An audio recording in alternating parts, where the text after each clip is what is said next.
to the flag of the United States of America and to the republic for which it stands, one nation, under God, indivisible, with liberty and justice for all. So we have at least 300 pages of documents to get through, so let's stay focused, concise, and sharp, and get through this stuff. And the meeting is in order. It's our welcome to our December 2nd, 2021 Jefferson County Local Development Board meeting. So we have, hold on in case there is public. Oh, that's just. So privilege of the floor. I don't think there's public here. So our minutes, which will be on page 3. Hopefully you've had a chance to review them, and if so, I ask for a motion to approve them. So moved. Okay. Second. And a second. Very good. All in favor? Aye. Aye. Okay. None opposed? Very good. Motion carries. The next thing we're going to move to, we're actually going to move both audit reports back to back. So we'll move the IDA audit report right after the LDC so that Bowers can move on versus hanging out for an hour and a half or whatever it might take. So page 7 of your report, plus we're passed out the, bound copies, will be your audit report for 2021. Bowers and Company is going to present the LDC audit, and then after that discussion is done and we accept it, we'll move to the IDA, and then we can move those matters off the IDA agenda if that pleases the board. Sure does. Okay, so with that, whoever wants to take the lead. Okay. So walk us through. Okay. Good morning, everyone. Thank you for having us here. I'm Liz Bush from Bowers and Company. Andrew Swords is with me today. He's the manager on the audit. And I'm going to go through the financial statements. Just, please stop me along the way if you have any questions. For those attending virtually, the financial statements are in the packet. So we'll go through the Jefferson County Local Development Corporation audit first. So immediately following the table of contents is the independent auditor's report. So that would be on page 1. So in this report, a couple of items. Management's responsibility. Management is responsible for the preparation and the fair presentation of these financial statements in accordance with generally accepted accounting principles. And our responsibility is to express an opinion on these financial statements. So as you can see on page 2, we have the opinion paragraph. And we expressed an unmodified or clean opinion on the financial statements, meaning that they're fairly presented in all material respects in accordance with the generally accepted accounting principles. Following page 2, on page 3, we have the statement of financial position. This is your balance sheet for the JCLDC. So as you can see, total assets were about $3.6 million this year. That's a small increase over last year of the $3.4 million, about 5% or $170,000. Most of that is in the cash. There was an increase in cash this year. When we moved down to liabilities, they stayed fairly consistent with last year. They are about $64,000 and compared to $75,000 in the previous year. So that leaves us with total net assets of $3.5 million. That's about a 6% or $190,000 increase over the previous year. On page 4, we have the statement of activities or your income statement. Here we have the total support and revenue of just a little over 1.1 million, closer to 1.2 million. And that was a slight increase over last year of about 1,160,000. So just, small increase. And part of that is attributed to the administrative fees this year. They were 662,000, an increase over the previous year. Those are the administrative fees coming over from the IDA. Did see a decrease in grant revenue, and that is because the New York State record storage grant has been completed.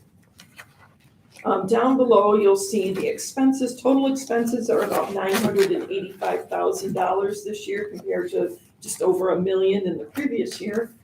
There was a decrease, we're gonna see that on the next page. So it was about a 6% or $60,000 increase. So you're left with a change in net assets of about 190,000, which would bring you from the 3.3 million up to the 3.5 million in net assets.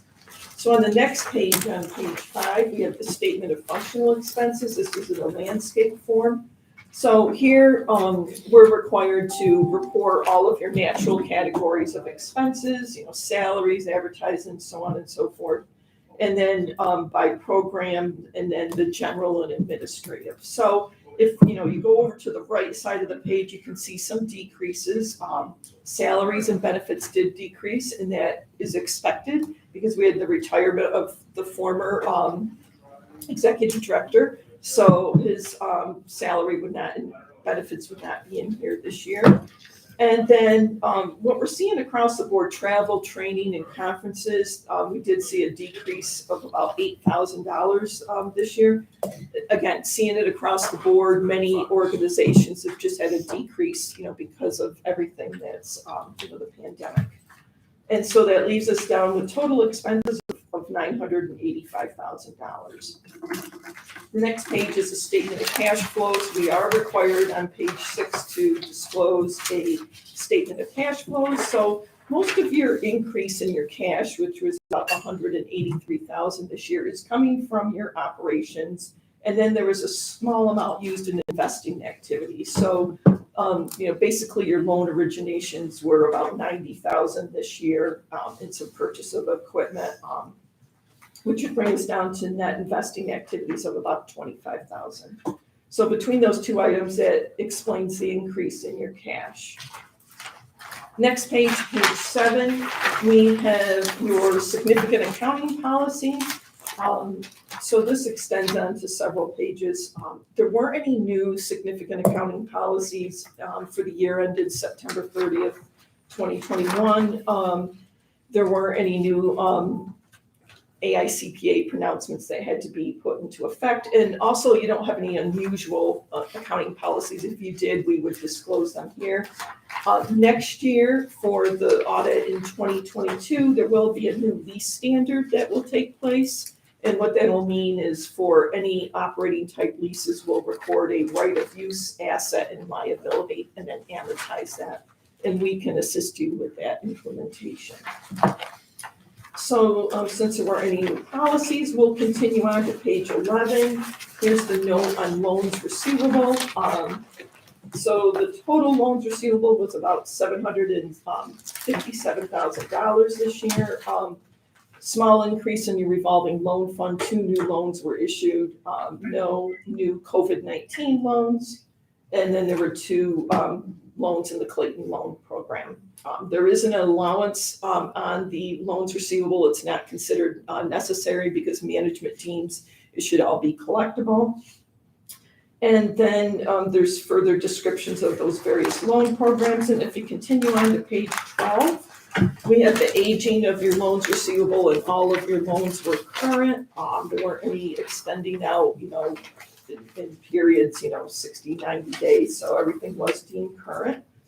And then down below in property and equipment, note 4, you'll see a new item.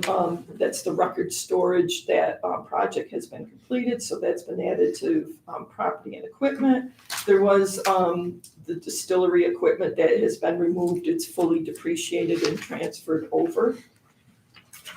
On the next page, we have a note on related party transactions on page 13. So here you'll see the note on the LDC rents from WIC LDC. And so this will be the note that'll be changed. This will change next year. So what we'll have is a right of use, asset, and liability. It is required that we implement that.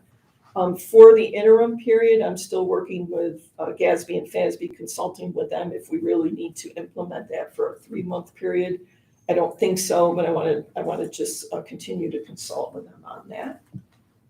And then there's some other related party notes. And then on the next page on 14. So essentially, they're just counting the value of that lease as an asset. And a corresponding liability, right? Instead of having all the operating leases. So you just have the one lease, for the rent. So that I don't envision that to be a major overhaul, but if you had several leases, then you would have to, make sure you record all of them as right-of-use assets and liabilities. On the page 14, Jefferson County support, it stayed the same as last year. We have the ag program grant and the marketing grant. Concentration of credit risk, note 7. This is an important note. All of your cash was insured by the FDIC, and since you had balances in excess of those FDIC limits, those deposits are fully collateralized in place. Following on page 15, the liquidity note. So here, this was a new note a couple of years ago. We're required to put this in here. We have to disclose what your liquidity is, and what we do is we show all of your current financial type assets, and then subtract from that any loan receivables that are due greater than a year. So that leaves you with about 2.8 million for liquidity to meet your general expenditures in the following year. And as we just talked about a few minutes ago, your general type expenditures are about 985,000. So you have a very positive liquidity note. I have a quick question. Sure. Back on the agricultural program, it's classified as a grant. Mm-hmm. Does that show up from the county appropriation as a grant yearly? Or is it shows up as from the county, Right. Mm-hmm. but the county's not considering it a grant as a Right. grant, right? No, my understanding that is an appropriation from the county. Okay. So the terminology grant is often used for not-for-profits. Actually, on the financial statement itself on page 4, we call it Jefferson County support. And that note on page, flip back to page 14. I mean, we could, next, we're going to be doing interim statements quite soon. We could remove that, and instead of calling it grant on a not-for-profit, we could call it support. If you, wanted to change that going forward, we could do that. Do you have an opinion, Lyle? It's a word. It's a word, it's a Yeah. subsidy or a grant, whichever you're comfortable with. I'm sure Liz can handle it. Well, I don't have a problem with it. It's just I was coming back to the county every year in their appropriations. Is it under their granting versus their supplement? Right. All right, that answers my question. I'm fine. It So, probably shows up on the county budget as a subsidy as opposed to a grant, I would Right. think. Right. we can certainly change that terminology. So not-for-profits, the term, for support and grant are used interchangeably, so that's why you would see, language in that. But yes, I'd be more But, happy. but in this case, it might make more sense to use another term, but we can check with the county to see what term they're using. Okay, sounds good. I looked at their budget and I can't remember. Mhm. Paul or Kent or Greg, anything that you wish to discuss in board members present? Anything further to ask or discuss? For Liz or Andrew, anything more to present? Just the last page, Okay, the last sorry. report, and that's it, the yellow book report. So this is a report that's in, you're required to have this report because, you do receive federal funding. So what this is, it's not an opinion report, it's a, independent auditor's report on internal control over financial reporting and compliance. And here's, in this report is an opportunity for us to disclose whether there's any significant deficiencies or material weaknesses that we found in internal control and compliance. I'm pleased to report there were not any such items, so you did not have any of those to report. And then the last thing in the back of your financial statements is just a loose leaf letter that's not bound in the report. It's separate. It's our communication letter to you. This letter, we just disclosed whether or not we had any significant difficulties with the audit, whether there were any significant journal entries, which again, pleased to report that there weren't any significant accounting entries. There was just a matter of a few small minor adjustments. And then with that said, we did not have a management letter. Any questions? Lyle and or Dave or Marshall, you comfortable, everything's I'm been very, very accepted? pleased with the way it went. This is the second year Andrew's been on the job, and he's a pleasure to work with. Any Doesn't more, bother me very much. any more discussion from the board or That's virtual critical. members? Even though you're part of the board. Every organization should have a Lyle. I was just gonna say, we're getting the auditor's report, but really it's Lyle's report, kudos to Lyle. Absolutely. Yes. Job well Thank done. you. If we do it right, it makes it easier on me when they come in. There you go. Right. I'm gonna ask for a motion that we've reviewed, had reviewed, and Bowers has presented to us the bound copies of our audited financial statements for the Jefferson County Local Development Corporation. So move. Okay. First and a second, all in favor? Aye. Any opposed? Okay, the motion carries, so we've accepted our audited financial statements. So that we can, for the public's benefit, we're going to take one agenda item off the IDA, which is to review the financial statements for the IDA and I always forget that other alphabet soup, JCC, FTC, whatever. The other one, we're gonna have Bowers and Company present that to us, and we can take a motion in the IDA if we need to accept it there, but let them review it, and we'll ask all the questions now. Okay, is that okay with the board? Yep. All right, so please, Okay. let's be efficient and have you do this one now. Okay, thank you. So the Jefferson County Industrial Development Agency, the IDA, that's separate set of financial statements. This one follows GASB, Governmental Accounting Standards Board for IDAs. And again, we will be conducting an interim audit for the 3-month period coming up. And that will include the JCLDC in that report as well. So here, this one's a little bit lengthier. If you turn to the independent auditor's report, which immediately follows the table of contents, page 1, management's responsibility again is responsible for the preparation and fair presentation of these financial statements. And our responsibility is to express an opinion on the financial statements. So on page 2, you'll see an opinion. And we issued an unmodified or clean opinion on the financial statements, meaning that they are fairly presented in accordance with generally accepted accounting principles.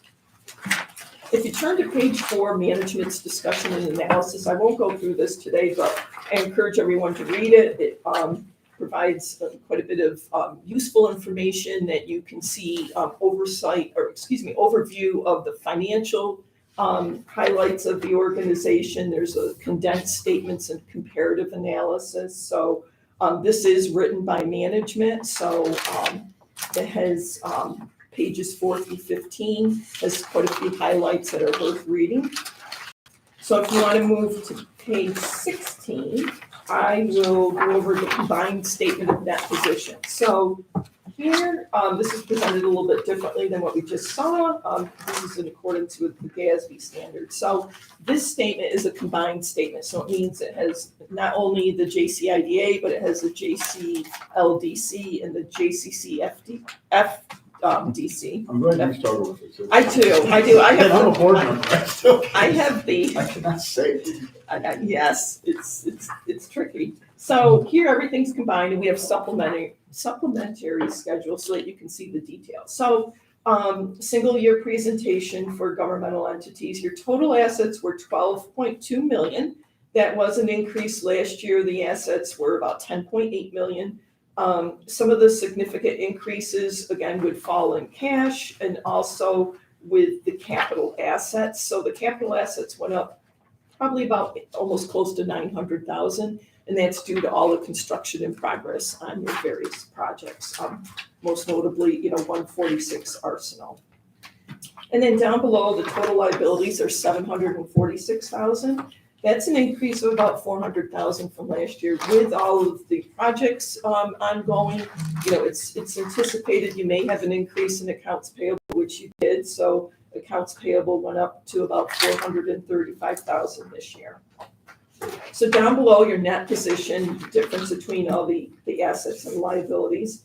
The net position was 11.4 million. Part of that is the net investment in capital assets, meaning your capital assets less any long-term debt, And then the restricted portion is for the portion for the grants that are restricted, and then it leaves you with unrestricted of 4.2 million. Page 17, the combined statement of revenue and expenses. Again, all of the entities combined here. So the total operating revenues were 2.4 million this year. We did see an increase from last year, most notably in the administrative fees. They're 1.4 million this year. That's up about 1 million, and that's due to the various solar projects that you were able to receive administrative fees on the pilots, et cetera. And then down below under total operating expenses were 1.5 million this year. Again, what we're seeing is some decreases in the total operating expenses. And we talked about them earlier with the decrease in the salaries and employee benefits. So that leaves you in a change in that position of about $958,000 increase this year. Over on the next page, we have a statement of cash flows. This extends onto 2 pages. You were also required to report a statement of cash flows here in the IDA as well. This one's very lengthy. What it basically shows is that net increase in cash from 7.7 million to 7.8 million. It's about an increase of $81,000. Again, it's mostly in the administrative fees. That's your largest increase in cash received, and then everything under the additions to capital assets are about 1 million. So if you turn to page 21, we start the significant accounting policies. So here, as well under GASB, there weren't any new significant accounting policies in 2021. However, for the next audit year, the full year, there will be the lease standard implementation, which will basically bring in that Jefferson County Local Development Corporation lease, that right of use asset and liability. So, and their implementation is a little bit earlier than the LDC because the IDA follows GASB. So that's what I'm working with now, trying to see if we have to implement that during the interim period or just do it all at the next year on 12/31. So I will keep you informed of that once I hear back from the GASB and FASB. So if you turn to page 25, we have custodial credit, concentration of credit risk. This is a required note here as well. So all of your deposits were insured by the FDIC. And then again, if you had any that were above those FDIC limits, the cash was all collateralized. Down below under note 3, the loans receivable. This is going to include your JCIDA notes and also your JCLDC notes, which we just talked about. For the JCIDA, there was 1 new revolving loan, and there were 3 new micro enterprise loans that were originated in 2021. And then on the next page, on page 26, we have a description of all the loan programs. And for the IDA, there are allowances in some of the loan programs. The revolving loan fund has an allowance of $190,000. And that's just based on the historical average percentage of accounts written off over the last 3 years. When you say allowance, you mean bad debt. Bad debt allowance, yes, that's correct. And then continuing over on page 27, the micro enterprise loan also has an allowance for bad debts, and that's about $30,000. There weren't any changes in the allowances for the year. And then down below, what we do is we're required, since we blend the LDC into the IDA, we provide that detail again in the IDA's financial statements. So you'll see it again at the bottom of page 27. And then moving along over to page 28, we have more description of the IDA's loan programs, and you can see the information here. And it extends on to page 29. This is quite a lengthy note. So on page 29, we discussed the activity and the revolving loan fund allowance and the micro enterprise loan allowance. And again, they did not change during the year, just based on what management calculated and what they thought the best place for that allowance to be. On page 30, we have the loans receivable. This is an aging of all your loans receivable for both entities. And again, they're current at the end of the year. Page 31, we have a note on restricted assets. So this is all your cash accounts that are restricted. So it's about 2.6 million in restricted cash accounts. And then over on page 33, we have a note on capital assets. So here in this note, you'll see we start at the beginning of the year of what your capital asset balances are, and then any increases in depreciation and any decreases. So here again, it combines IPA and JCLDC. And over on page 34, we have the long-term debt note that's for the $180,000 on the New York State DOT grant, which again, that's still open and outstanding. Nothing has changed from the previous year. Over on page 35, we disclose commitments, contingencies for any federal or state grant programs. We did not receive any correspondence that there were any disallowances or issues. Now, next year, you will probably have a single audit if you spend more than $750,000 for federal money. So that's expenditure. So if you spend that within that time frame, which would be 1/1 to 12/31, then we would incorporate a single audit in addition to the regular audit. I don't think you've had a single audit here since probably about 2014 or so. That sounds about right. Right, there was one years ago.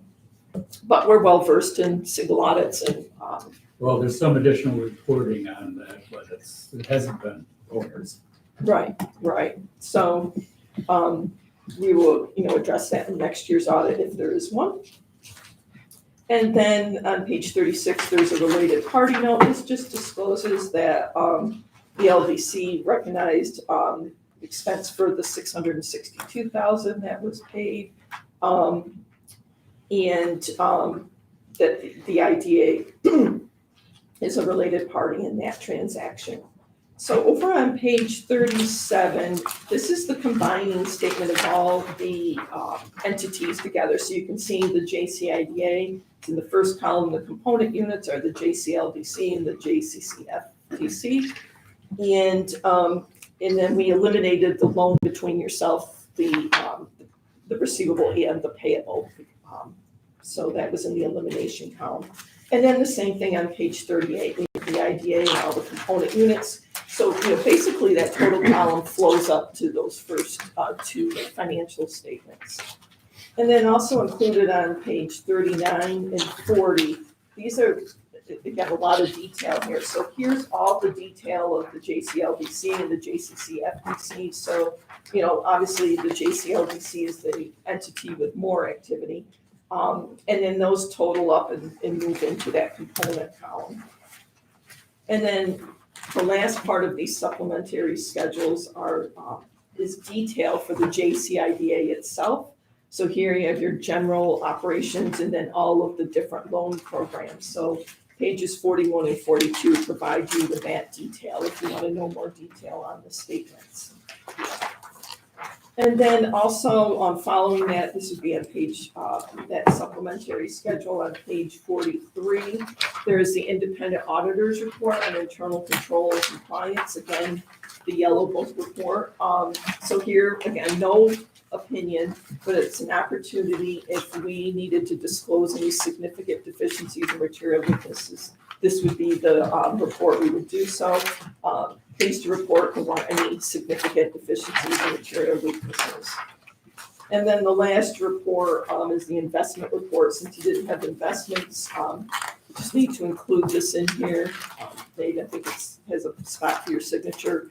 The New York State Authority Budget Office started requiring this a few years ago, that you have to have this single page report in here. And then also we have a communication letter, and that's just loose leaf in the back of your financial statements. And here, this is whether or not we had any significant difficulties with the audit or if we had any significant adjusting entries, which we did not. There was only a couple of minor adjustments. And there weren't any new accounting policies put in place this year. So that's, that concludes the audit. Thanks, Dave.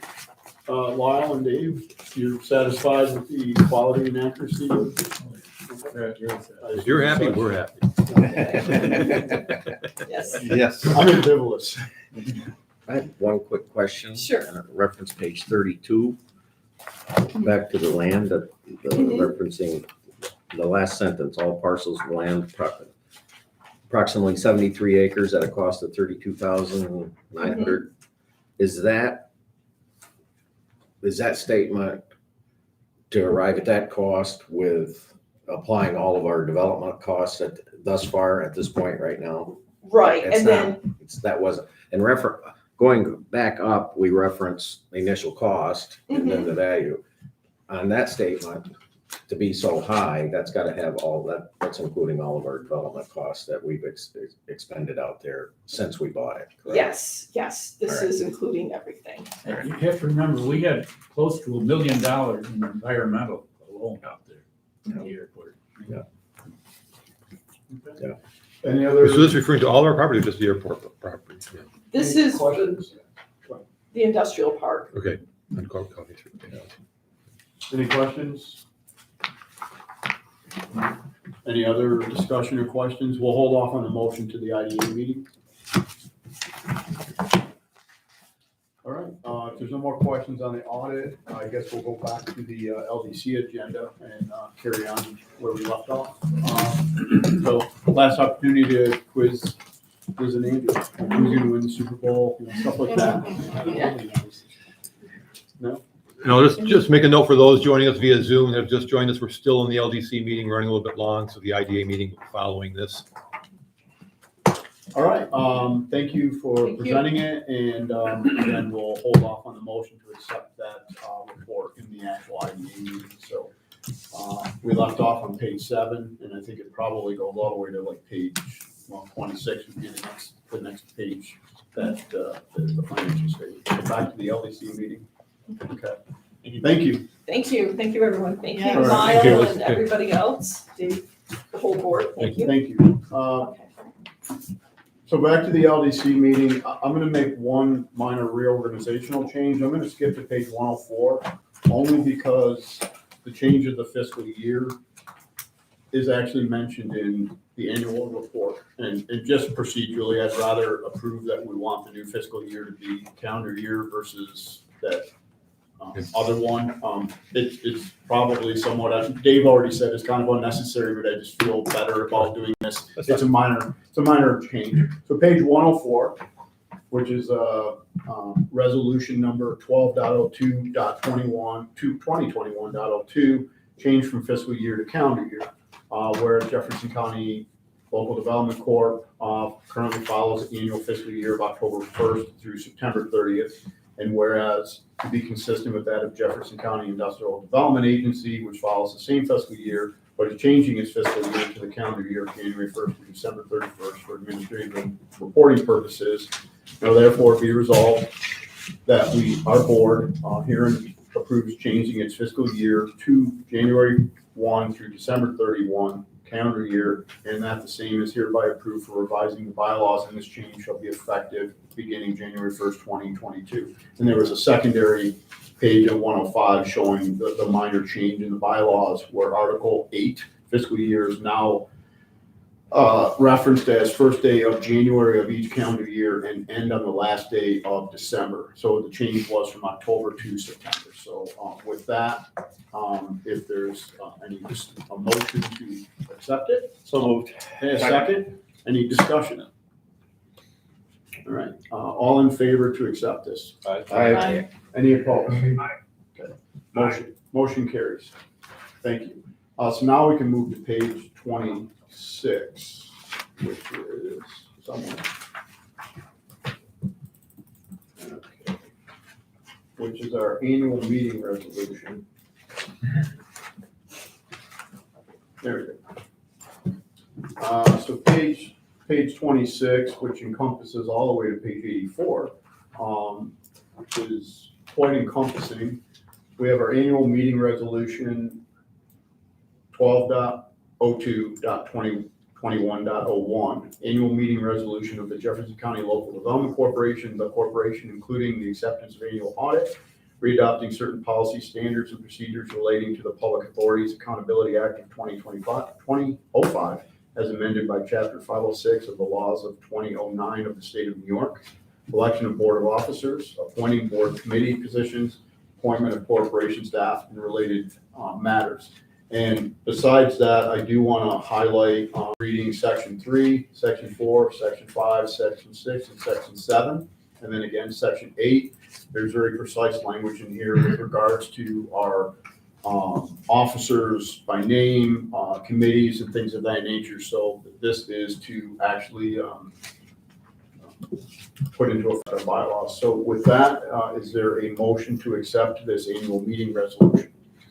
So moved. Okay, a second? All right, any discussion? Okay, again, I highlight all of these sections besides the red resolution are being adopted. All in favor? Aye. None opposed? You need a roll call? Yeah. Oh, this is roll call, sorry. Sorry. Let's skip to that page. Go ahead. Dave, Yes. John is absent, Rob, Yes. Ed, Yes. Paul, Yes. Bill, Yes. Lisa. Yes. Is there a reason the rest of the LDC members aren't on the roll call vote? Oh, good point. This is, I wasn't sure if this Right. is only IDA activity or. Those That's are- probably those are- because it stemmed from the IDA, but just. Oh, Yeah, no, I mean, yeah. I didn't know, actually. No, So good we catch. forgot Rob, Good catch. We didn't catch Christine, it. Greg, and Ken. They- Greg and Ken. See, Rob, you do matter. Christine's Yep. absent. Yep. I don't think we heard from Ken, though. He did say. Yes. Okay, sorry, he did say. And I didn't hear Rob's name yet, or did. He piped up, yep. I wasn't sure, I didn't hear him I say. forgot I already did one, Rob. Ditto. See? We- Okay. So we've done the full roll call, you added the four Yes. missing, okay, and I don't think Christine is actually on. No, she's absent today. So we have, you're good, the motion carries. Thank you, so that. Where are we here? So without further ado, our treasurer's report, which starts on page 85, Mr. Warnick. I thought we just did that with the audience. Well, you can take the easy way out, sure. Well, I reviewed the reports submitted. The revenues are consistent. It's kind of early to project, with us changing to a calendar year, whether or not we're going to be in line. But everything looks normal. The expenses were up about a little over 30,000. I think that had to do with bookings, and benefits that weren't in last month. Page 86 through 88 are programs, and they're all in line with budget expectations. Our balance sheet is down about 16K, which is minimal when you look at the overall set of programs. All our loans are current with the exception of LCO Destiny, which is 30 days in arrears, which seems to be pretty much the standard. We're running with LCO Destiny, they're running traditionally 30 days behind. And 91 through 99 are the age receivables, and they all look in line. And that would be it. And I would move to accept the report. Okay, do we have a second? Second. Okay, any discussion? All right, all in favor? Aye. Any opposed? The motion carries. So we'll move on to council reports. Jay, leave a written report or none? No. Okay, so we'll expect probably a report. Jay's pretty Yeah, so good he's about actually and you reported for, he's actually co-chairing the Economic Development Committee for the food policy project. that. Okay, anything under marketing and manufacturing? No, just other than manufacturing, a report that we're talking to Lewis County. We've done a couple of times in years past. We've done the sort of like a forum. We got our manufacturers together with our workforce people, and educational institutions kind of do roundtables on what's the main issue, what needs to be done to help them. We're looking, or talking to Lewis County about doing something March or April joint Jefferson Lewis Manufacturing Forum. So we'll be working on that after the holidays to get that organized and planned. Okay. So. Marsh, anything under marketing? I really quickly, I kind of feel like I don't have a whole lot of new and exciting this month. This is flown by. We've been doing Rail Spur, the Renzi expansion project, annual report, obviously the building remediation. We have a big IT change going on for increased security and new phones, which are overdue. I was hoping, you probably don't remember, to make a sort of an announcement about a fairly sizable marketing change in our agency, but right now it's proving to be a little cost prohibitive. So I'm going to tuck that in my back pocket for the time being. Childcare, we had a really great meeting this month. Regional people coming down from St. Lawrence County and Lewis County, and as everyone can expect, the problems we continue to encounter with childcare are not easily solved. Adding to that, we've also had contacts from the Clinton County area, and Kathy Brodeur, who's our partner with CAP Community Action Planning Council, even received a call from the National Association of Counties, expressing interest in kind of learning about what we're doing and the approach we're taking. So it's catching some attention, the fact that we're doing something. It's recognized by not just here, but everywhere. This is a big issue, not just as a service, but also for an economic workforce issue. So, And regionally, the scaling back of available childcare over the last 10 years is shocking, actually. but just to add, so I think in Jefferson County, is it 9 or 11? This first cohort that we funded, Yep. that's finishing up the program. It's either 7 or 9 of them must be about 9. They're pretty much going to move ahead and start childcare, and then 2 more in Lewis County. But that's like another 64 slots in the region that'll be made available when they start operating. So they're going to do a little graduation celebration ceremony in January, and then announce the next cohort then. So. In the AOP funds, and that's it. Okay. I don't believe there's unfinished business or council business for LDC, correct? Oh, one thing, I'd make a request to Marshall at an upcoming board meeting when we don't have such a full agenda. My request would be, can we review the updated video, your PR video? Absolutely. I think everybody should see it as a group. Good point.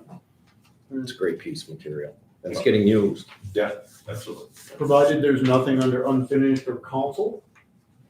No. Okay.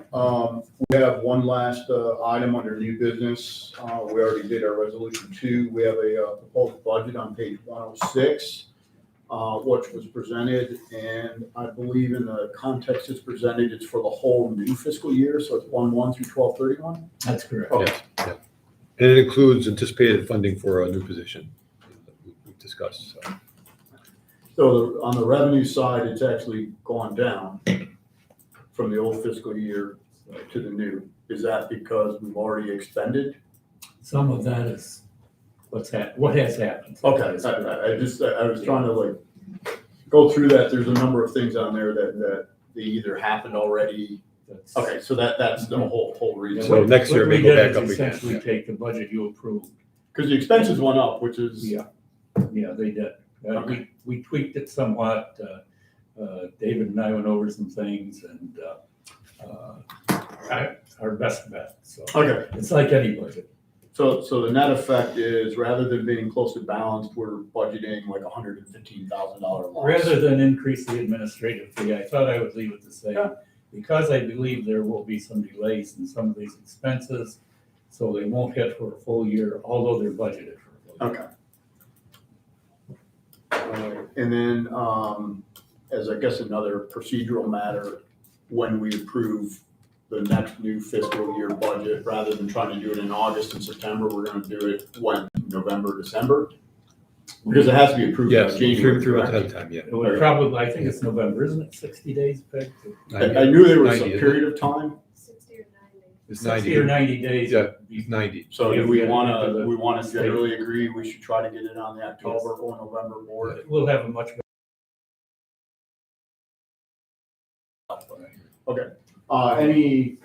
Any discussion about the proposed budget from the board?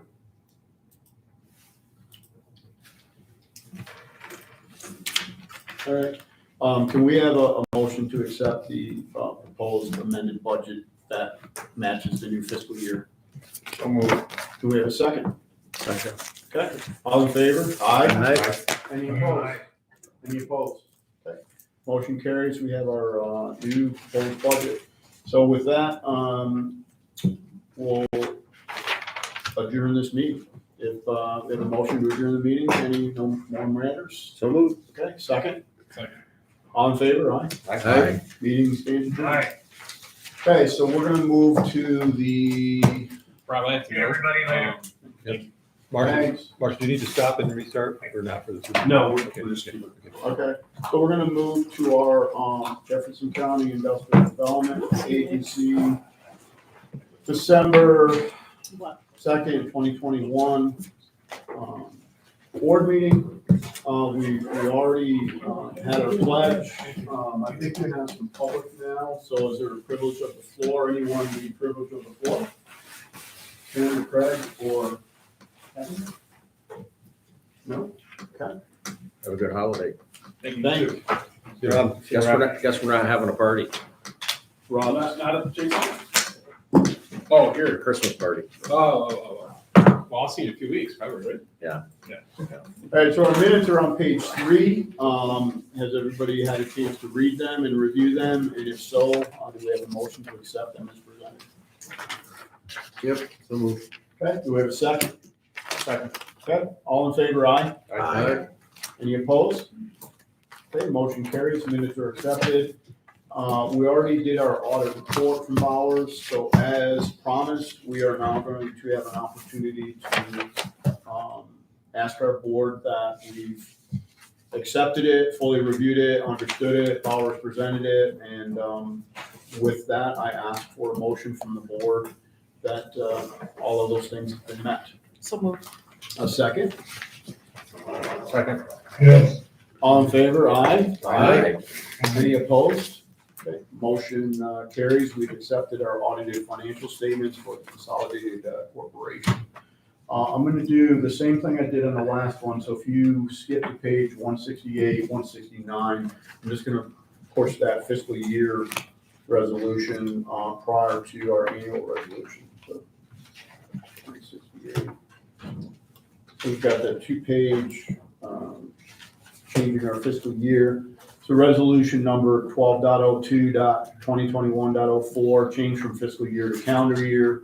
Whereas the Jefferson County Industrial Development Agency, the agency currently follows an annual fiscal year of October 1st through September 30th. And whereas the agency is a blended component part of the County of Jefferson, New York, wishes its fiscal year to be consistent with that of the County of Jefferson, which follows a calendar fiscal year that runs from January 1 through December 31. And whereas following a calendar-based fiscal year of January 1 through December 31 would also coincide with that, followed by a majority of businesses for which the agency must annually report to the Public Authorities Reporting Information System. And now therefore be resolved by the Board of Directors of the Jefferson County Industrial Development Agency that it herein approves changing its fiscal year to the January 1 through December 31 calendar year, and the same is hereby approved for revising the bylaws, and this change shall be effective beginning January 1, 2022. And also on page 169, again, section 5 of our bylaws are amended as this resolution, changing the fiscal year from October through September through now January through December. So page 168 and 169 in your packet, we have a resolution. Do we have a motion to accept? Question quick, Okay, go ahead. we want to do as we did in the other one, actually have resolution Have a 12 number 3 and to actually change our fiscal year first. Since it's- That's the one I am doing. The fiscal year, I am doing that one first. Okay, Yeah, so it's one, yeah, so I'm actually changing, so as Dave pointed out, I'm just Sorry. asking to change the fiscal year first. so move. Okay. Okay. A second? That good? All in favor, aye? Aye. Any opposed? So, that resolution carries. So back to the normal sequence, which would be page 62, which is our annual meeting resolution. So Rob, just before you approve that, since part of that annual resolution is acknowledging review of the Paris reports and such like that, just want to point out, in our annual project verification report, page 120, there's this landscape portion. This is where we look at the projects that have received IDA assistance, the jobs we created or retained, and then looking at where they're actually at now. Just to point out, to acknowledge that we do have two projects, Clayton Harbor Hotel that was to create 95 jobs, which we know at one point was above 100. It was like 100 and some, maybe close to 140 at one point. You'll see that they are now below what they were supposed to create at 69. Again, part of that, I think we'll acknowledge for the record that, given the whole COVID pandemic and being hospitality and tourism, that industry was hit particularly hard. And just verify that there's no action. I think the board would agree there's no action needed to claw back or express any kind of concern there. I guess I would look for Justin for advice what we might need to do there. And then the other one is New York Air Brake. Again, we lasted that pilot for the 10,000 square foot expansion research lab, and they've since gone down in job requirements. And again, just the economy being what it is, jobs getting moved to by the parent company down to Mexico. But the company is looking to try to build up and restructure the current facility and kind of find a new niche utilizing their skilled trades and the machining capability there. So, Okay. just anything we need formally to do other than that for the record in terms of acknowledging that we're not seeking to try to do any kind of clawback or anything with those two projects because they are down in terms of where they should be for job creation? No, the general requirement is just to do an annual review and of your projects based on the reporting you've received. It's in the board's discretion to review the data that you've received and take any action that you see fit. Generally speak, we're still in the midst of and out of the pandemic, so there's a lot of justification for job swings and things like that right now. If you have major outliers, that's an opportunity to review projects or ask additional questions if you think it's appropriate. And in that context, you would generally follow your recapture policy that you've adopted, which involves some notice and an opportunity to be heard and things like that. So having touched on these things as part of your annual meeting, you're in good shape. If there's nothing that's jumping out at you, and generally any material swings or any lower numbers that you're seeing have a story associated with them, you've done your bit to review it. Okay, very good. Thanks. Thanks, Justin. So Yep. page 62 is our actual resolution for the annual meeting resolution. Resolution number 12.02.2021.01. Annual meeting resolutions of the Jefferson County Industrial Development Agency, the agency, including acceptance of annual audit, readopting certain policies, standards, and procedures relating to the Public Authorities Accountability Act of 2005, as amended by Chapter 506 of the laws of 2009 of the State of New York, election of the Board of Officers, appointing board and committee positions, employment of agency staff, and related matters. And again, I point out sections 1, 2, 3, 4, 5, 6, 7. Actually, most of them are our major obligations, which name by name our appointed officers or committees and the various things that we're going to adhere to by passing of this resolution. So I ask the board that it's affirmed all of these matters, and we've read the resolution. Do we have a first or a motion to accept? So moved. Do we have a second? I'll second. Second. Any other discussion? Okay, all in favor? Aye. Aye. Is that? Oh, sorry, I did that again, Dave. Roll call. Dave, Yes. John is absent, Rob, Yes. Ed, Yes. Paul, Yes. Bill, Yes. Lisa. Yes. Okay, the motion carries. I think they're all roll calls like you. All right, so page 134 of our report is the treasurer's report. I reviewed the filings that were submitted in our packet. You'll notice the revenues on page 134 are down, but that's because we had a closing on a solar project in the first month. We're working our way to closing on other projects, so we should see that come back. in future months. The balance sheet is down about, the balance total liability and capital is down about 165,000, primarily due to a reduction in the miscellaneous receivables. In other words, people have paid off some outstanding, I think there were loans, right, Lyle? No, there are actually fees in that category. Fees? Primarily our fees on the WAYA projects. Okay. And if you want to see the actual breakdown, it's on pages 138 and 130. Our revolving loan funds, all outstanding loans are current. Our micro loans, we still have 3 delinquent loans there. And the last thing I wanted to point out had to do with the Arsenal Street remediation cost to date. We're going to be discussing those, aren't we, Rob? Later? Yes, Some yeah, of the expenses related to that. Mhm. And we're about halfway through our budget on that. I think our total expenses today are like $900,000 out of the $2 million we appropriated, and I believe we're going to be asked to increase that this month. So that's my only notes on the IDA budget and the IDA treasurer's report, and I move that we accept it tonight. Okay, we have a motion. Do we have a second? Second. Okay, any discussion or questions for Paul? Okay, all in favor? Aye. Any opposed? Okay, motion carries, report is accepted. So that moves us to committee reports, which page 150, we did have an alternative energy meeting, Bill, so if you can kind of walk us through that, anything you want to highlight? I've Bill asked, asked me, yeah, go ahead, Bill Paul. asked me to take care of the report. Go ahead. During our meeting, we discussed several things. We talked about our UTEP and the procedural issues in light of the state's new valuation methodology. I don't think we've come to a final conclusion on how to handle that yet.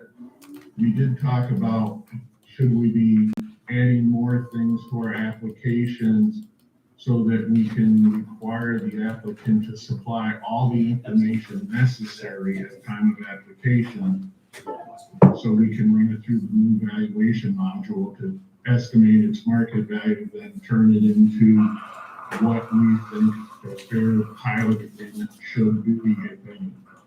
Okay, we also talked about our nagging project in Shimon that started construction before they even made application to us. That's the Norbit project. And we talked briefly about trying to get Dave to set up a meeting with the taxing jurisdictions to talk about how they might want to proceed, or if they wanted us to provide any background information. Dave, I don't know if you ever had a chance to make initial contacts on that. Bill has touched base with the town and the village. They're open to it. I've not reached out to the school yet. We need to discuss some issues in executive session before we go further on that. We also discussed, some of it was an executive session, but some of the concerns about the transferring of projects from a developer to a new LLC, and how do we follow the ownership and all the subsidiaries, and I'll let Justin fill in if he wants, that there's concerns that we need to tighten up our language in our pilot documents to protect the taxing jurisdictions from these transfers, make sure that we really know who is the owner and who's responsible for complying with the terms of the pilots. Okay, is that accurate, Justin? Generally, yeah, we a pretty robust agenda today with 7 assignments across about 34 megawatts of projects. We can go into the detail on each of those transactions when we get to that part of the agenda, but generally speaking, what we're setting up is a fairly consistent and standardized gating process where they come to you and provide full and detailed background on the new owner structures. It's subject to IDA consent and assignment and assumption agreements, which we're putting together for all 7. include details on who the new owners are, where pilot bills are gonna be sent and administered and taken care of on a forward-looking basis. So, with the wave of assignments coming, we're, I think, catching up and have a good standardized process to process those things. Justin, And one last thing, it really wasn't part of the meeting, but it came to my attention and I did some basic research. It's not one of our projects, it's a project in the town of Watertown out by Birdville. And it's a 487 exempt project. And there's the link within their payments through the 487 process to the point where I think the county is almost in a position they could do a tax foreclosure on it. And we should be watching that to see what happens so we can make sure when we educate other taxing jurisdictions on the difference between the problems they might have if they do a 487 exemption versus how we would protect them in a pilot arrangement. Yeah, just as a quick follow-up on that, and we can perhaps help through the Energy Committee and then perhaps liaison with the taxing jurisdictions as appropriate. But if there's a 487 exemption and pilot in place and there's a default under, the pilot itself should have default provisions and notice provisions in it. Sometimes they're vague or don't speak to it at all, but the taxing jurisdictions, if they're not paid, generally would provide a default notice and a demand. If that's not cured, they would go through the process of terminating the pilot itself and then work with the assessor to eliminate the exemption. Then they're left with a contract claim to chase the funds. Only then, and once the exemption is removed from the tax rolls, then they have a lien. And that's a forward-looking lien, and typically the in rem authority, and if it's the county or the town, whoever would actually foreclose, is generally about a 2 to 3 year process where they get pregnant and then foreclose. So the first steps are trying to cure the pilot, and if it isn't cured, terminate it. Then you have rights to chase the revenue. Probably not a pilot mortgage there, but on a forward-looking basis, once the assessor removes the exemption, then a lien will start to accrue on the improvements value, which is really what wheels the liability. I think it's certainly an item we need to have on the next Energy Committee meeting. And understanding more about that for everybody, including the taxing, so we can accurately portray that when we negotiate these larger ones, because they're going to be deviations, which means we need a sign off from all the taxing jurisdictions. So. My other concern is that it's a project that's being done by it's a project that's owned by a wholly owned subsidiary of AES Energy, which has a project proposed in Line and Brown. So should we even, it's just odd that this project, the only taxes levied against this project are special district taxes, and they aren't paying. And it's just makes you wonder. So that's the only thing I have for alternative energy. Ed's got a question. quick question for Paul or Bill. I haven't followed it that close, but at this point in time right now, the state has finalized its evaluation and assessment of solar projects moving forward. They have finalized, they've dotted the I's, crossed the T's on the process and the values. The final model has been approved. Okay, so we can, It'll probably, my guess, it'll reduce the assessed value on all the projects in the county. by 10%, maybe 20%, just a 40%, really? Well, it all depends. See, there's a factor in there called a community credit. And you have to get that from the developer, and not knowing, we've never gathered that from the developer. I talked to Oya, TJ at Oya, and he said their number for that is around 2 cents. You plug that in, and it'll lower the assessed value, but it won't lower it to the point where our pilot exceeds full taxation value, okay? So part of what I talked about is, in our application, we should be requesting whatever factors we need for that project to estimate the value. so that the assessor and the town or us don't have to go chasing it down to estimate what the market value is, so we can determine then what a fair pilot would be. All right. All right, thanks, Paul. Other- Any other discussion? But to give you an idea on these larger projects, it's all of a 50% reduction, easily. All right. Over their original model to the final model, they removed the rec credit revenue from consideration as a revenue to the project, and that had a substantial change in output. Huge. And Justin, would you have any insight? We're watching these, the ownership of these projects and where there's like 35 in the hopper right now. The timeline on these projects that are being resold or reallocated between investment entities, the first year after they've been energized that goes on a lot. Is it going on down the road 2 and 3 years beyond that ownership is going to completely keeping churning as we go forward? Or are we just going to go through a 12-month period of it potentially after it's built? You're right that within the first year of stabilization, you'll see what is commonly the last step of the road for equity shifts, whether it be through tax credit equity or through a financing. Once they're able to show a revenue stream, they're able to leverage what you would consider, permanent financing, like if it were a traditional asset.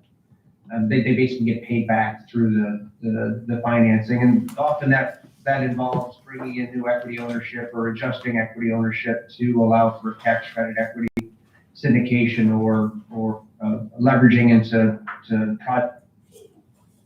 what you might see as an additional step in some cases are tax credit structures where the tax credit equity investors are only going to stay in for a defined hold period, which could be 6 or 7 years in some cases, at which time you would see a reversion back to the original equity or another adjustment at that time.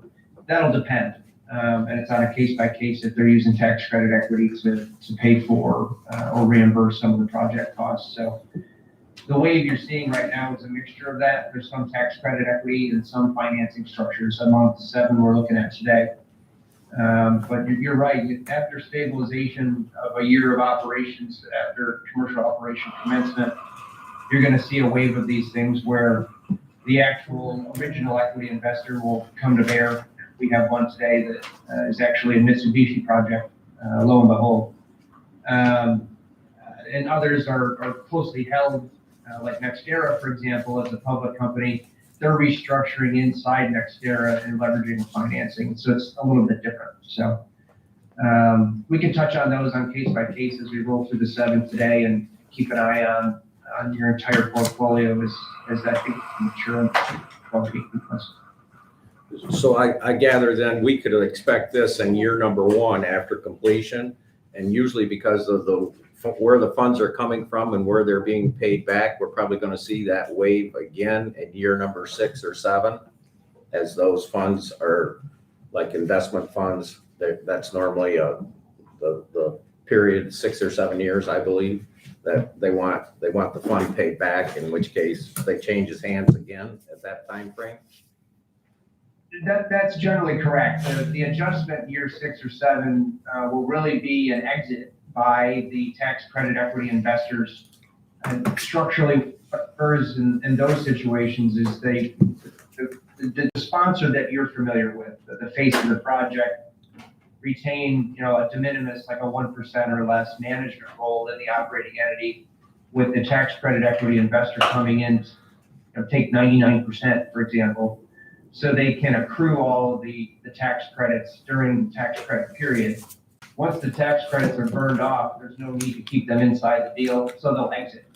There may be additional financings going on at that time if there's the ability to do so, but really it's just an exit, and that'll trigger another what we call an assignment under our documents. So we'll have an awareness of it, probably have to consent to it. But it'll be a later wave, once these projects are halfway through the pilot or so. Thank you. That answers Anything it. else for alternative energy? We'll move on to building and grounds. Ken, I know we've got some things on the PCB remediation discussion, but anything further to add besides that particular topic? No, there's nothing new, the remediation's, going forward, and I know Dave's got some stuff about cost later on in the discussion here, but, outside, nothing's new. Yeah, I just reported, I mean, just the latest we got from Mike Ramus at Purcell yesterday. So we are looking at probably another $162,000 in cost, probably, close to 200,000. Some of the, basically the way that the process works, they take a 100-foot square. So basically one large square is 30 by 30, 100 square feet. And then they create 9, 10 by 10-foot squares when they're layering on time. We get a chart that shows green if it passed, yellow if it's close, but not quite passing, and then red if it's got a lot more to go. So we've been, unfortunately had to do a few more second and third passes than we had, second and third passes than we anticipated. But we've had about 539 squares. We had to do a second pass, another 300 some squares. You had to do a third pass. And we're kind of waiting to see where we are on this, on those third passes right now, getting test results back probably today. And Mike's been doing a good job trying to keep that crew over there moving so we keep things rolling. And his concern, if we don't, if we can't keep them rolling, or we're waiting on tests. So we had to incur some additional processing fees doing the expedited processing in some cases. But what we don't want is for them to standing around, they decide to go out and do another job, then we got to try to get them back. They had a group of tests coming back through yesterday. Okay, I didn't see yesterday.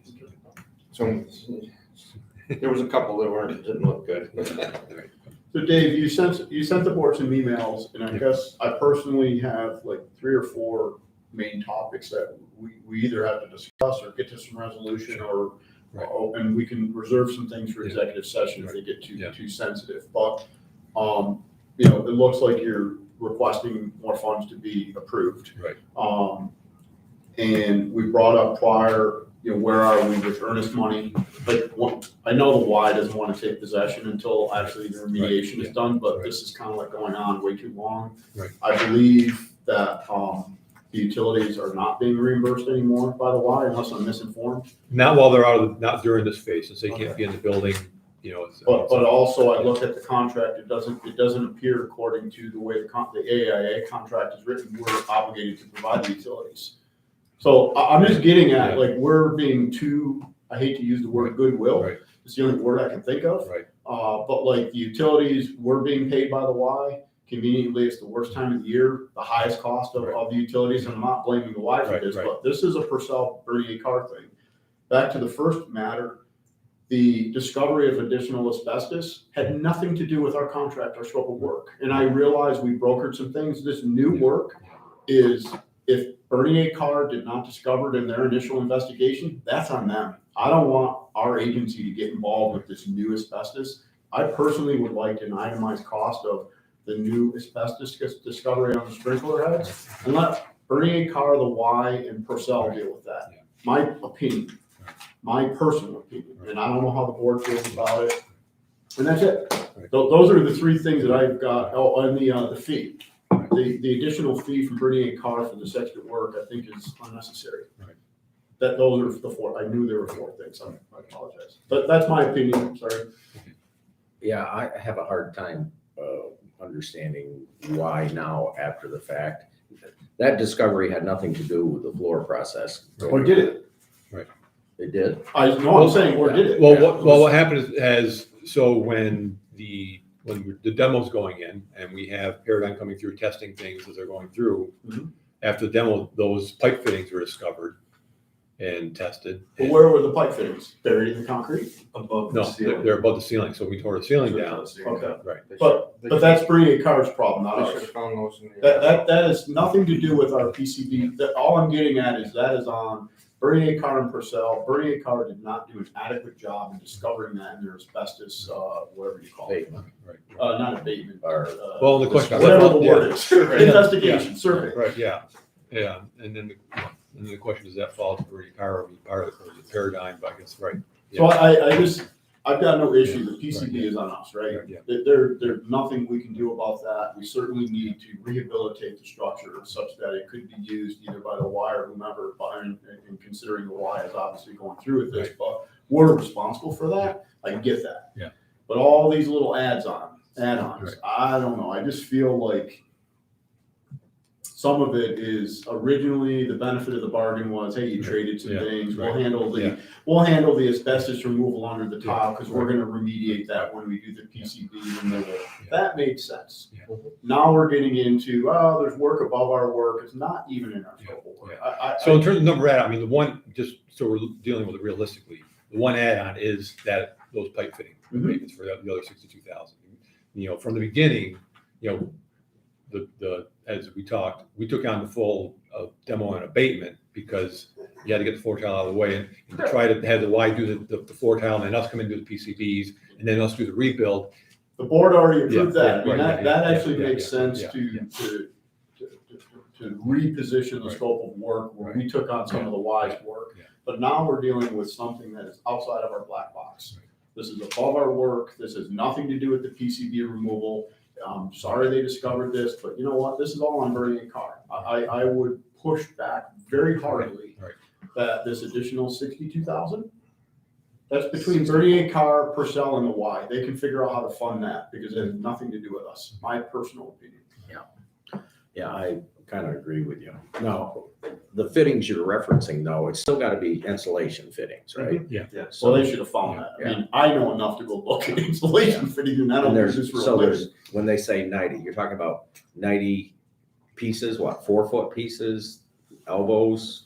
I mean, Their joint elbow, Yeah. so I think there's room between their people that were doing the work and Bernier and Carr to get that considerably less. If it's on their dime, I think they could get that done considerably less than that. No reason why we should be pork charged at the full rate. So I don't know, our board members, Teddy Virgily, if anything to add or offer? Well, I would tell you, Rob, that when we discussed earlier this week, I raised a question with Dave about the additional fees. And I guess my questions, I'm more concerned about legal advice and executive session on these, to be honest with you. At this point, my questions would be more along the legal and the impact on our option to, you have to extend the option in January, correct, Dave? Yes. I want to talk about the option in January also. Yeah, we're gonna try to keep those various executive session matters to the end of this meeting where there's no more action the board needs to take, and then we can kind of go into executive session, because I think we got 4-ish matters that might take a little bit of time, but that's a good point, Paul. So Dave, you're looking for some authorization. Right. And here's another thing, the AIA contract gives us the ability to reject notice of change, so we don't just have to accept everything given to us. So do you know how much of this extra change has to do with PCB removal versus asbestos? Yes. Yeah, it's all Roughly. the asbestos. Well, I'm sorry, of it. Because you're Yes, asking yeah, for yeah. another 100, we Yeah. already approved 100 prior. Right. So this is 200,000 extra on top of what we initially approved, or am I mistaken? We approved 100 in like a meeting or two before. Did we? I'm pretty sure we did. You have to look and. I'm pretty sure you asked for 100 prior, unless it's the same 100. Might be the same. It may be the same.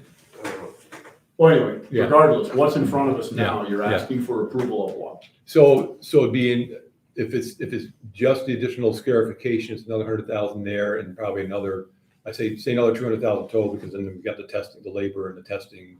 that So goes along with that. 300,000 in total or 200,000 total? Well, 200,000 gives what we know, 300,000 gives us some leeway if something else comes up. But how, is any of that include what is now asbestos work, which I personally would reject as part of our work? That would be, yeah, that does not include the asbestos. Okay. Yeah. Well, it's roughly 200. It was wasn't. So right now, it's another 100 that we'd be looking at as roughly for Paradigm, another 100 for the scarification, so basically 200. Okay, so 200,000. Yeah. Okay. Rob, Yes?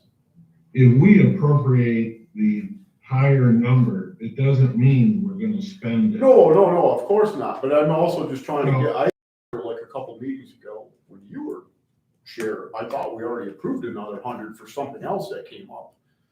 But it doesn't matter, Yeah. because we're only Yeah. gonna spend what comes through. That is Right. associated with the Yeah. PCB removal.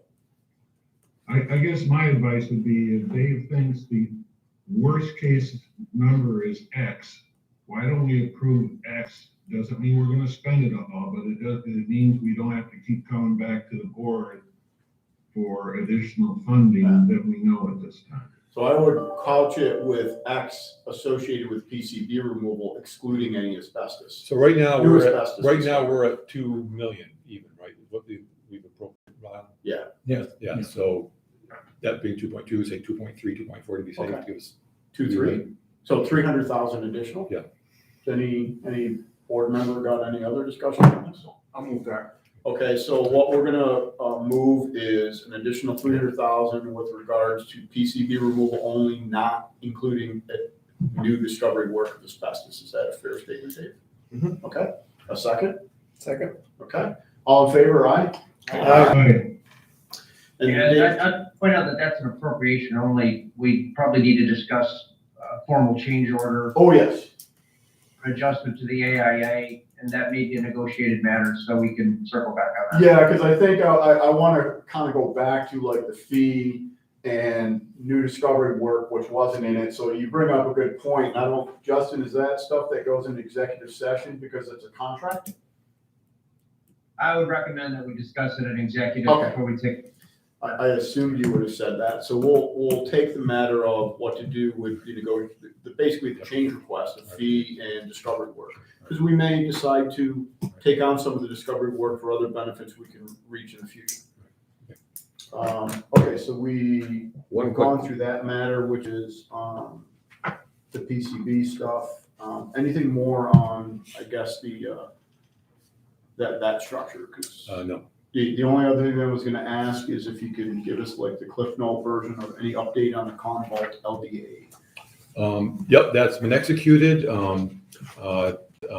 We're now working, I've got set up meetings with the affected taxing jurisdictions to start talking about approving the pilot deviation and collecting information now to start moving and trying to package the loan materials that they've requested for the two projects. So we got a lot of work to do. Yeah. Are they getting stuff to the planning boards? Not yet, but they're, we've given them the contacts for the town planning board, giving them whatever materials they need. So they're aware of the planning board process, the meeting times, and who to contact and such, so. So we, on page 153 of our board packet, and for those that showed up today, there was another document, which is our fee schedule, which is common. But essentially, this is a proposed fee schedule change, which is an output of our alternative energy discussions. On page 153 of our board packet, there was a discussion to put an annual administrative fee of $1,500. What was missing was also an assignment of benefits to new ownership application fee of $2,000. So that's not mentioned on page 153, but it's on the document that we're handed here in person this morning. So the fee structure would be add the annual administrative fee of $1,500, and for like what we're doing later today, if there's assignment of benefits to new owners, we would charge a $2,000 fee for that.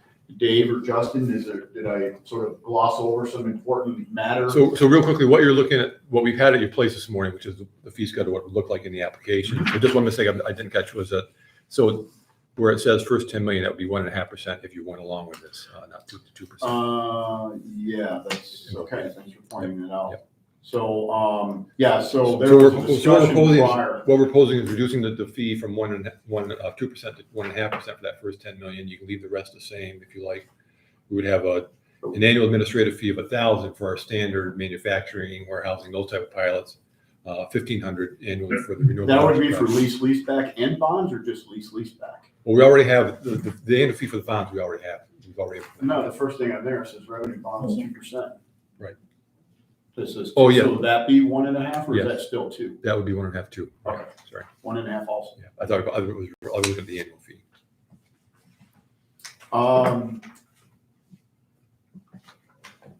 So I guess virtual attendees and board members, the fee schedule, the requested change is reducing our annual fee from the JCIDA from 2% to 1.5% for the first 10 million, and the balance stay as they were 1% and 0.5%. The annual fee is already being collected on the bonds, so we had discussed also collecting an annual fee on the leaseback. For manufacturing, and then a different fee for renewable energy projects, correct, Dave? Is that how it's Yep. okay, so it's 1,000 for manufacturing and 1,500 for renewable energy projects. And then in addition, And that's just because they're a little bit more complicated. Okay. Doing them. so I guess the question, would not the assignment of new benefits apply to any company, not just renewable energy? Right. Should that be, because right now it's written under renewable only, should it not apply to any pilot? I know it doesn't happen very often in other instances, but it's the same amount of work, Yeah, or not, am I missing something? true. I mean, it's just, we're not typically seeing them in the other. I mean, Yeah. it doesn't mean we can't put it out. We can there. always, Yeah. if we have it, for a certain industrial company that changes hands for whatever reason, we can always waive it. Oh, no, there is. Justin, the application of assignment to new ownership would be no less work if it weren't a renewable energy project, correct? It's generally, the same process. Okay. Notice to you, a request approval, a resolution, and an assignment assumption agreement. Something like a closely held manufacturing company or something where, the owner, or there's a local concern, that's a little bit easier to handle and deal with and characterize. Things where you have larger industrial concerns or investment banks operating through 12 layers to change projects control can be a little bit more complex. That's kind of what we're dealing with today on a few levels. So it's generally this process. The complexity will depend on who the equity owners are. If it's a traditional sale of a hotel or a warehouse, that's one thing. If it's a structured tax equity financing or a complex financing, it can get a little more tricky. But if we were to have that annual, the application of reassignment apply to all work, the board still has the discretion of reducing it or waiving it nevertheless anyway, correct? It would, yeah, Okay. with an eye on uniformity. Yeah. May have special circumstances in some cases. Okay, I just personally don't feel like we need to advertise or picking on one industry versus another. Like, to me, again, I'm only Yep. one of 7, Yep. but I just feel like just make it apply to everyone. It doesn't, Sure. the occurrence is like very scarce in anything but the number. Well, Yeah, it probably right. is 0, but Yeah, it might yeah. have occurred. But it could once or happen, twice. right? It could happen, you're right. Yeah. You're right, yeah. We've got the circuit breaker, we can always. I mean, we Make can exceptions. waive it even on a Yeah. renewable project, it doesn't, but, so, Paul, you following the bumps and ball on that one? Where are you? Yes, I did. Okay, all right, My so, only comment on the fee, agency fee structure was it relates to the alternative energy committee. We have a history of investing a lot of work in these projects. And then if they don't come to fruition, we're falling into the negative category based on that. I have no problem considering lowering the fee, but I think for the alternative energy, I'd like to see us have a mandatory escrow amount collected. And that any unexpended balance of that would be applied against the lower fee at the end of the day. So we can't have a project come in, use up months of man hours of staff time, and then just walk away and we end up with nothing out of it other than bills. So that's my main concern, because we don't collect the fee until we close. And we have a lot of time and expenses getting to that point, so. But there are We need to have a obligations. mandatory escrow included in our fee structure. Once we collect the application fee, they're obligated to pay for these indirect and direct costs, correct, Justin? Yeah, there's some nuances there. They do sign an acknowledgement in the application that they're responsible for all fees of the IDA.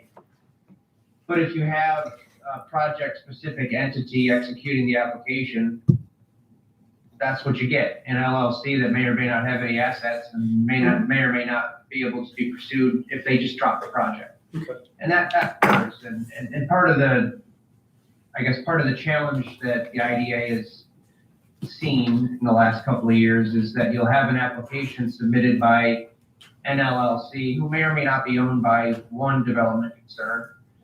They create that LLC just to hold the permits and the pilot. And then that LLC may or may not be acquired by another concern and then yet another concern. We're seeing that in real time.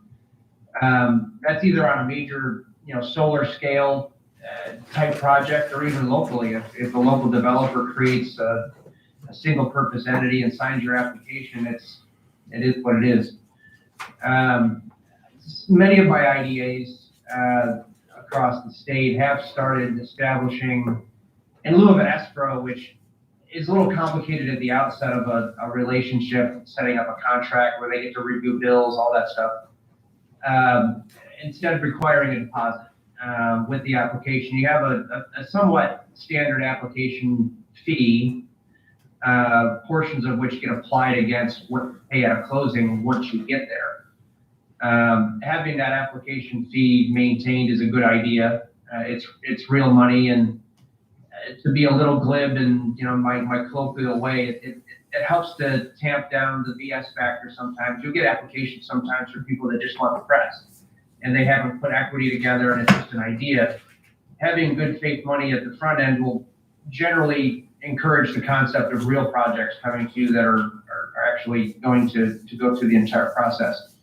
Adding a deposit protects you in a number of ways, and it's a little self-serving. Your attorneys and others that are working for you, if there's a deposit there and you get 6 months or 12 months into a project that's been approved and waiting to close, and they say, oh, never mind, what do you do?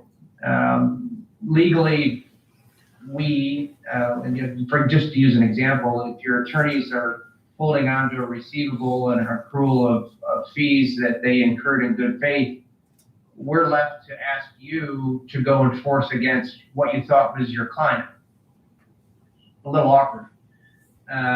So having a deposit in hand protects that wheel up of costs and time spent to administer the approval process. Generally, you'll get a sense following approval about the haste and timeliness and ability to close on a project, but sometimes they drift for 6, 12, 18 months. So having the deposit kind of protects your consultants and your counsel, and it quite frankly, it'll avoid situations where you have a single purpose entity that you wouldn't be able to chase in the first place. So long story short, adding a deposit is not a bad idea. Some are using like a $10,000 number. If they're a real project and a real concern, they won't blink. If they're a smaller concern locally that is a real earnest project, maybe you could waive portions of that. For example, the sales tax only deals that are relatively small, they wouldn't incur that amount of fee anyway. So perhaps you would maybe size the deposit to be kind of responsive or tied to the kind of benefit that you're going to extend. If it's a relatively small sales tax only deal, maybe a few $1,000s of a deposit would make sense. But if it's a full pilot and a somewhat complex transaction, then perhaps a larger deposit would be appropriate. So why don't we consider on the fee schedule something to the effect, a deposit may be negotiated between the parties on a case-by-case basis. Leave it open so it's visible. I've been saying Hey, Rob, Yes? I would like to move that we table this resolution, refer it back to the Energy Committee, and Okay. have Justin provide us with some more detail on how to establish Right. deposits. That makes sense, yeah. No timing issue then, because we got about 1,000. No, we're things fine. to do Yeah, here. that's fine. So, Yep. all right, I so we're agree. gonna put this back into Bill's capable. Good suggestion. So, we have a motion to table a second. Dave Converse seconded. All in favor? Aye. Aye. Okay, so we're gonna move it back to alternative energy to, come up with the crafty language that, we're struggling to get right now. So moving right along with page 154 of our packet, which is, you know what, the two Daves. Dave Converse offered some advice via email, and then also Dave Converse has got quite a bit of background on this. So this has to do with I guess recapturing a brownfield site to ferry it, which involves some cleanup and to develop it with a eventual solar project. Yeah, First, well, it's gotta get right, and cleaned it's up. not technically, it hasn't been designated as a brownfield officially yet. So basically this, and I'll let Justin explain the legal aspects of it, but big picture, what we're doing here, we've been meeting with NYSERDA and the county for months. We've done a couple site visits with NYSERDA and county personnel and village officials. And so you've got the old DeFerrier site, currently up for back taxes, I think like 1.8 million in back taxes since 2016 or something like that, maybe even further, I think 2006. And this is a first step. NYSERDA basically would start off, they would do get a phase one underway immediately. And then probably by January, get started on the phase two, get rolling there. So conceptually, what we're looking at is you've got this former mill site. It's got a bunch of old buildings on there that have been salvaged by the previous owners that are now delinquent in their back taxes. So you've got some structures that are there unsafe because of, materials, metal, stuff being pulled out of them. There probably has some asbestos in some of those buildings as well. And then, you've got the old the sewage treatment plant that went with the mill up there. So, but there's also a lot of open area that can be developed, for renewable energy projects. So conceptually, what we're looking at is coming up with a plan for getting these environmental assessments underway, partnering with NYSERDA and the county to find out what exactly we got, and come up with a plan for what needs to be remediated and how you might remediate it and how you might do that. And then in the long run, what it may end up being the IDA or a subsidiary, maybe an LDC we form to hold the property that the county would foreclose on, turn over to us. We lease it to NYSERDA. NYSERDA develops the permits, the approvals, all the plans for a solar project on what can be developed currently. They then do an RFP, proposals, they select a developer. We then lease that developer to develop the project. We get the lease revenue.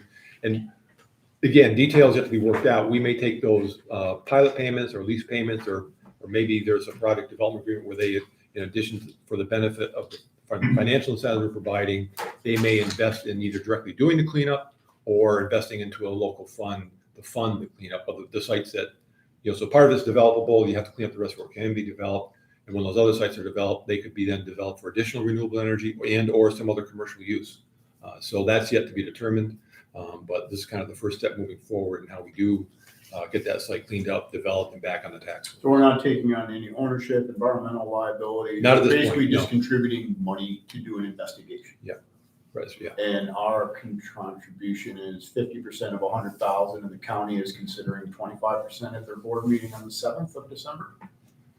What Sound about right? Yeah, I went through committee the other. What- And then I think, Last, okay, and then so, NYSERDA is the other 25%. Yeah. So our maximum liability This is would be, 50,000. once we get For to the the phase two, resolution, yeah. 50% of 100,000. Yeah. And then any excess, NYSERDA picks up the excess, because I'm sure the county doesn't have a endless resource to this either.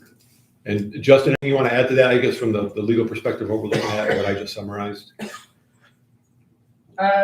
Not at length, no, it's really, we're kind of dipping our toe into the water to assess the site. There's no commitments by the IDA formally up into work with NYSERDA and the county to investigate and then determine feasibility, at which time, more formal actions would be authorized by the IDA.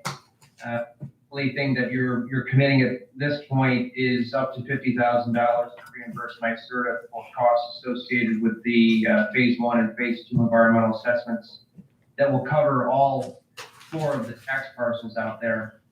Those of you familiar with the site, it's quite a thing. The Brookfield hydro is there. It's surrounded by 4 parcels that were gutted out. The feasibility study in the phase 2 are going to have value not only to NYSERDA and its long-term plans to bring in a developer to build a solar array, but also a significant value to the extent that the IDA or a nominee that you create, we've talked about using a special purpose LDC that would just be for that site to firewall the IDA from any environmental liabilities long-term. Portions of the site would not be subject to NYSERDA's development strategy. Some of the parcels would be tied up in the solar array with some of the remaining lands left to the IDA to come up with the highest and best use. And that'll involve some demolition of existing buildings and stabilization like immediately adjacent to the Brookfield Hydro.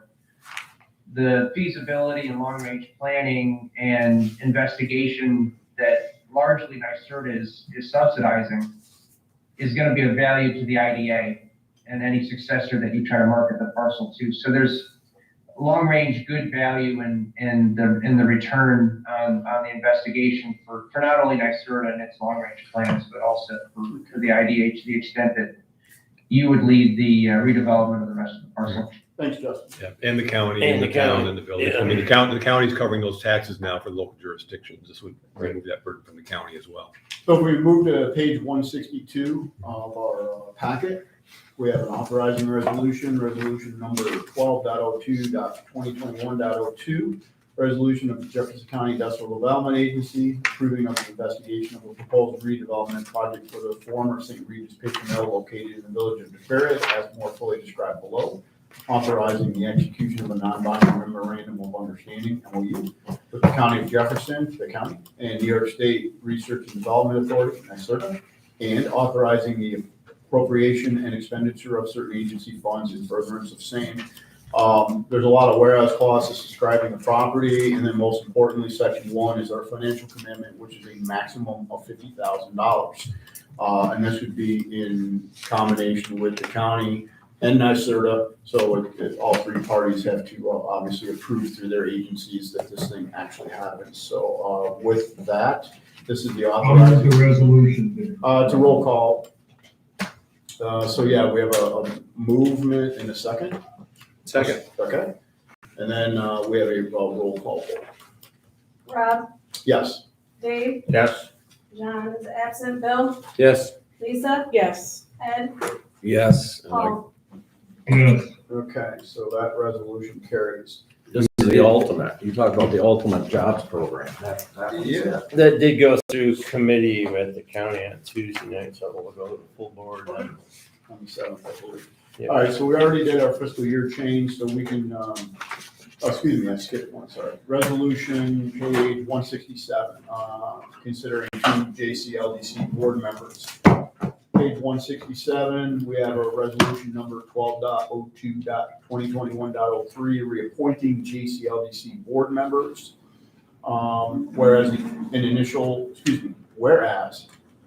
as initial member of the corporation, the JCIDA shall appoint additional directors to the JCLDC board, and whereas the nominating committee is recommending reappointment of Kent Bordeaux and Gregory Gardner for a term to expire on 12/31/2026. So do we have a motion to move this resolution? So moved. A second. Second. Okay. Any discussion? All in favor? Aye. Aye. Any opposed? None. Okay, the resolution carries. So proposed budget, page 170. I think like our last one, this is essentially presented as not so much a sub budget, but a full fiscal year budget. Full 12 months. So that's page 170 of our board packet. Any discussion on the budget that Lyle's prepared and presented?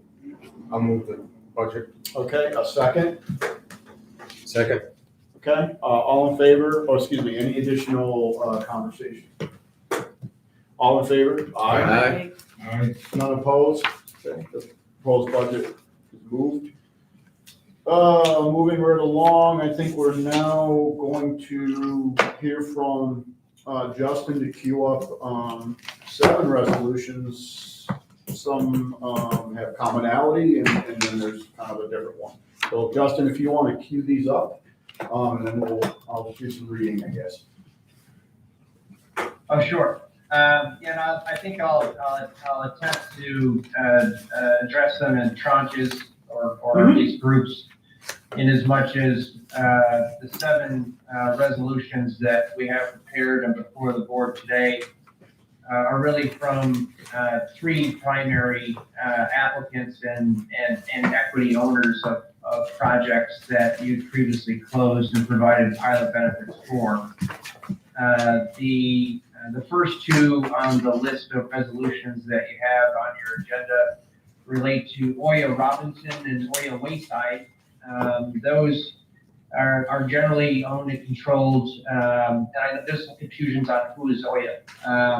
It's a commonly used acronym or project name across many solar projects in New York, generally born out of an early development phase, out of some folks that are based in Toronto, Canada.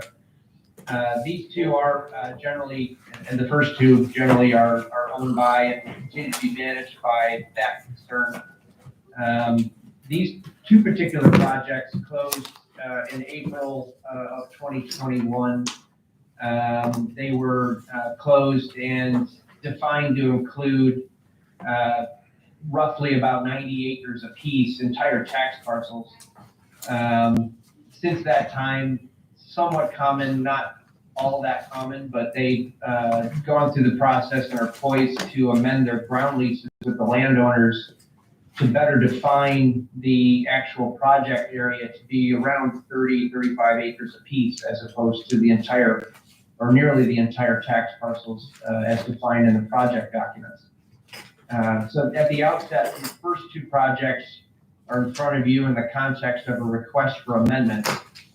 And those amendments not only include the adjustment to acreage in each case, but in that context, we also noticed some little nits, and without going down a complete rabbit hole, but there are some clarifications needed within the lease agreements and the pilot agreements with respect to the effective years and when payments are due and what the schedule looks like. So we took the opportunity as we were opening up both projects to do a little housekeeping at the same time. And some of those details are set forth within each of those resolutions. And then they've requested those adjustments, and those are scheduled to close as of December 9th, later on next week. They have also coupled this request for modification with an assignment. Again, there's an adjustment of equity within the ownership structure that triggers an assignment approval by you. And that is tied to a financing that is scheduled to close a little bit later in December. With that assignment, they're closing on project financing, and we'll get to this and the other projects as well. The project financing typically involves, and this depends on the set of agency documents that were deployed, they're either a permitted encumbrance on the project documents or what was called an approved lien. In this case, the projects are coming to us for an adjustment, a technical assignment, and then the allowance for their financing to be considered a permitted encumbrance or approved lien. That's technically a present assignment. For purposes of a quick summary of that, the lender, and it's typical where a lender will come to their client, their borrower, who happens to have a pilot, and say, well, geez, if I enforce my lien or foreclose on this project due to an event of default for non-payment or otherwise, the lender generally wants, they'll ask for just an automatic assignment of the pilot in their favor, which that's where I get kind of dragged in and kind of pump the brakes and say, well, we can allow this lien to encumber our leases, but that doesn't necessarily mean you have an automatic extension or application or assignment of the pilot. The bank doesn't step into the company's shoes automatically. What we do to protect the IDA's interests, so you have at least a a tangential understanding of what's happening with the project at a particular point in time, if there's a financial default going on, is that we structure and permit that assignment, but it's conditioned such that you get at least 60 days notice if they're going through a foreclosure proceeding or a deed in lieu or a workout, where the lender has an appetite to either take the pilot for their own benefit or assign a nominee, the latter being more likely. We've set up a standardized collateral assignment provision that we're allowing that requires notice to you, and then the execution of an assignment and assumption agreement at that time to saddle over either a lender or their nominee as the beneficial quote-unquote company under the documents. So it's somewhat of an orderly process. You know, with 7 of these coming at the same time, we set up a standardized process for each of them to receive an assignment in the first instance. And to the extent that they're undertaking a financing, we're providing the lender with some comfort, but it's conditioned on you having notice and having some optics on how the transaction may be changing if there's an event of default going on. So, Okay. Thanks. this is the first 2. This is Oya out of Toronto. Solid company. They have a big pipeline of projects across the state and elsewhere. These 2 are stabilized, at least at the first phase of stabilization. They'd like to fix the documents in the first instance.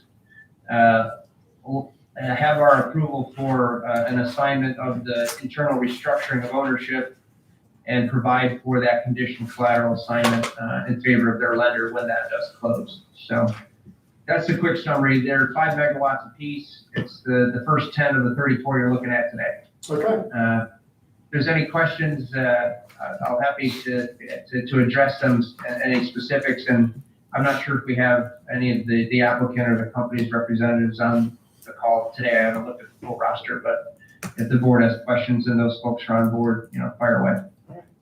All of these right now are energized. They're online and energized, connected, right? All these, the authorizing resolutions are relating to already completed energized projects. Is that right? My understanding is that there's the next tranche of 4 that are owned by NextEra are online. I would have to get clarification. The Oya Robinson and Wayside just closed about 8 months ago. Defer to the applicant if they're on board. I think these 2 are still waiting for the interconnect. Yeah, these 2 are not online as far as I know. Yeah. All right. All right, so They're just page- waiting for National Grid to do the interconnect. Page 171 of our packet, so as Justin just described, really the first 2 have a commonality. So he's given the, what's in the resolution, so we're better informed.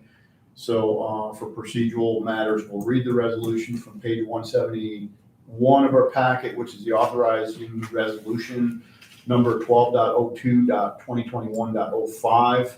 Resolution of the Jefferson County Industrial Development Agency approving the modification of scope of certain project as more fully described below. Previously undertaken for the benefit of Oya Robinson Road LLC, the company. Authorizing partial discharge and release of certain real property from the project documents as herein defined, and making certain clarifications and amendments to the project documents. Authorizing the proposed assignment of membership interest in the company pursuant to an assignment and assumption agreement, and authorizing the execution and delivery of documents relating to the same. So as Justin described, changing the ownership slightly and reducing the acreage based on the ground leases. That's kind of a short summary. So with that, is there a motion to accept the authorizing resolution? So moved. Okay, a second? Second. Okay, any further discussion? Right, it's a roll call vote. I won't make a mistake for the 3rd time today. Rob, Yes. Dave, Yes. John is absent, Bill, Yes. Lisa, Yes. Ed, Yes. Paul. Okay. The resolution carried. Page 176 of your packet is under the same set of circumstances that Justin just described, and very common other than the ownership of what we just approved. So page 176 of your packet, authorizing resolution, Oya Wayside Drive LLC project, resolution number 12.02.2021.06. Resolution of the Jefferson County Industrial Development Agency approving the modification of scope of a certain project is more fully described below, previously undertaken for the benefit of Oil Wayside Drive LLC, the company, authorizing the partial discharge and release of certain real property from certain documents as hereinafter defined, and making certain clarifications and amendments to the project documents, authorizing the proposed assignment of membership interest in the company pursuant to an assignment and assumption of agreement, and authorizing the execution and delivery of documents relating to the same.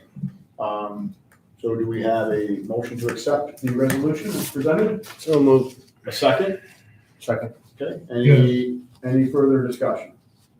Okay, it's a roll call vote. Peggy? One Yes. quick question. Go ahead. Quick question I have on these resolutions that we're passing.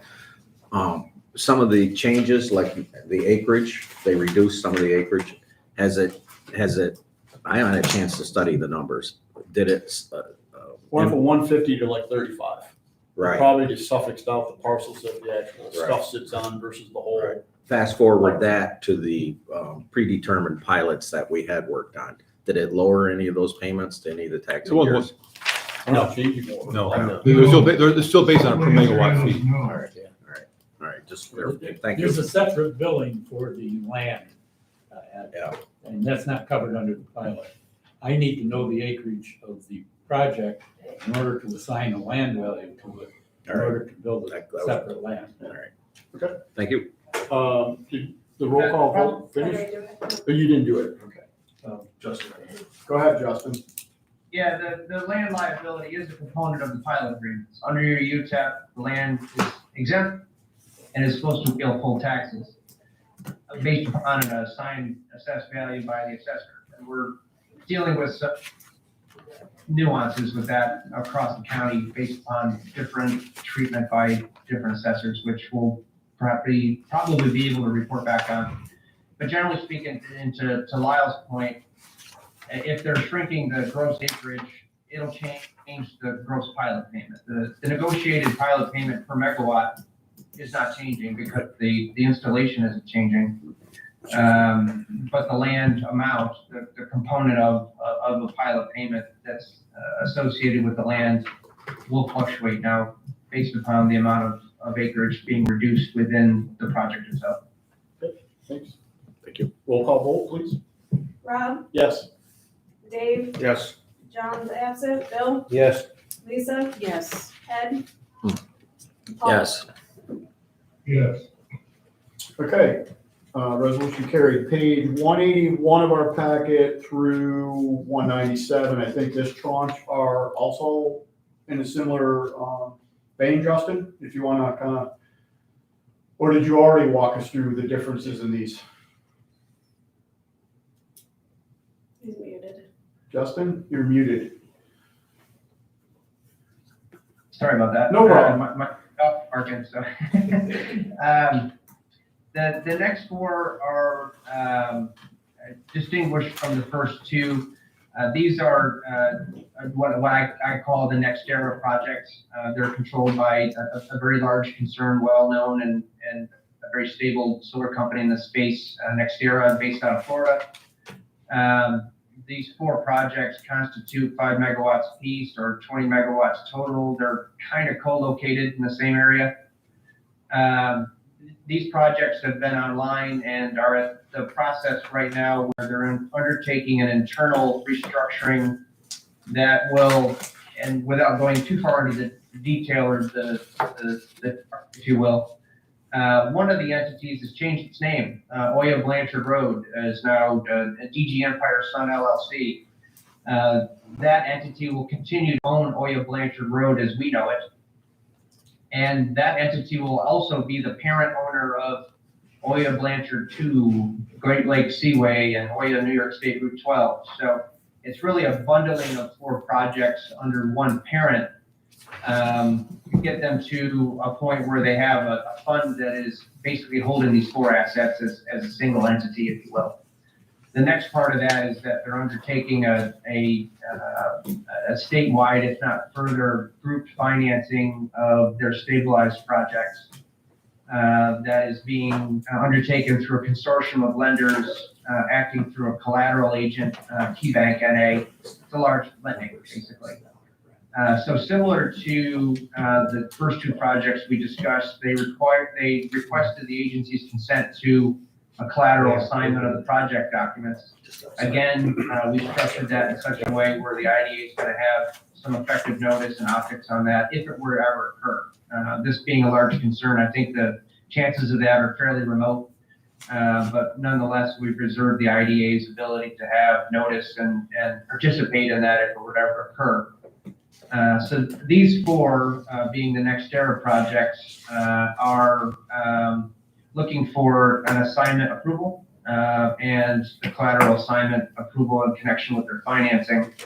There's no modification to the project documents. They're in fairly good shape and don't require modification. So it's just the assignment and collateral assignment questions in front of you today for each of these four. Okay, page 181 of our packet, we'll start the four projects Justin just summarized.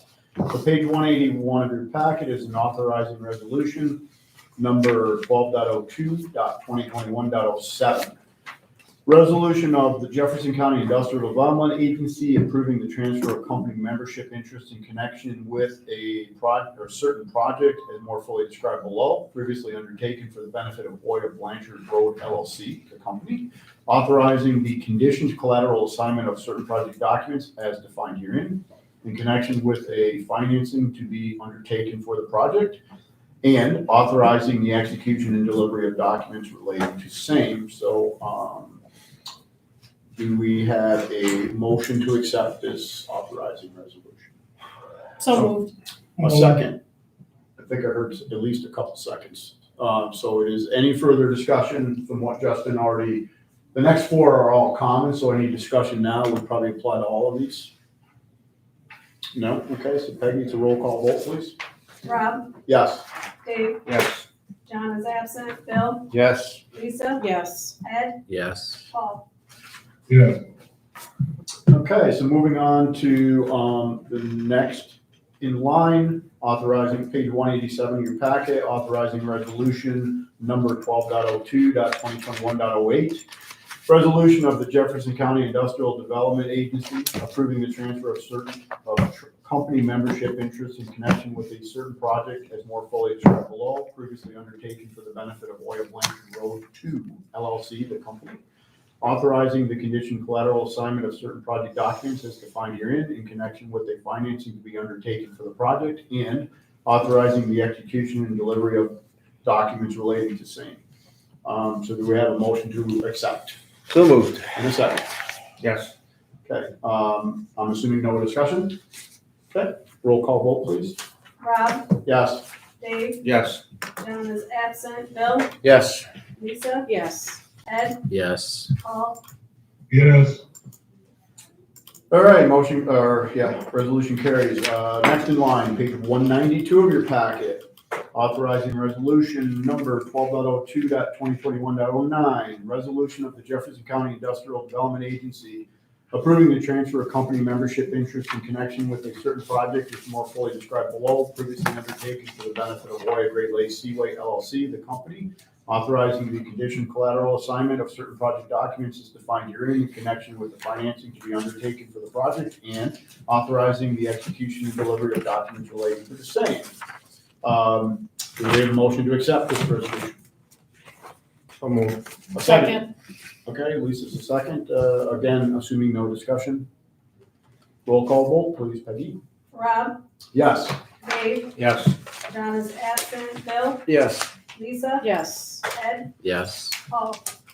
Yes.